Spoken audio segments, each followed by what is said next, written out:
அதனால்தான் பிறமொழியாளர்கள் நம் இனத்தை நிலத்தை ஆளக்கூடாது என்பதற்கு நாம் இவ்வளவு கடுமையாக எதிர்ப்பை காட்டுவதற்கு காரணம், என் இன வரலாறு தெரியாதவன் என் இனக்கூட்டத்தை வழிநடத்த முடியாது. திராவிடர்னு சொல்லும்போது எந்திரிச்சு ஒருத்தர் சேர்ப்பு கழட்டி அடிச்சிருந்தா நான் எப்படா திராவிடன் முடிஞ்சிட்டு. ஆரியத்தை எதிர்க்கிறதெல்லாம் அம்பக்கு புழுகு.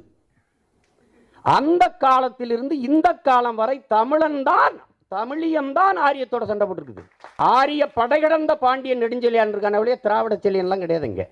ஏன் நெடுமாறன் சொல்றாங்க அன்னைக்கு, ஆரியன் கண்டாய் தமிழன் கண்டாய்ன்னு தான் நாவுக்கரசர் பாடியிருக்கிறாரு, திராவிடன் கண்டாய்ன்னு பாடலின்ட்டு. நம்ம வரலாறை பேசும்போது கதை விடுறோம்பாங்க, அவங்க கதை விடுவாங்க, அதை நமக்கு வரலாறும்பாங்க. ஐரோப்பியனுக்கு இந்த நிற கவர்ச்சி தான். அவன் தன் இனம் சார்ந்தவன் தான் இந்த நிலத்தில் உயர்ந்தவன் என்று நிறுவ வேண்டிய தேவை இருந்தது. அதனால் சமஸ்கிருதம் ஆகச்சிறந்த மொழி, மூத்த மொழின்னு நிறுவிட்டு போனாங்கிறார். அதுதான் ஐயா எழுதியிருக்காங்க விக்டரையா. அப்ப வரலாற்றில் இருந்து புறக்கணிக்கப்பட்டோம், மறைக்கப்பட்டோம்.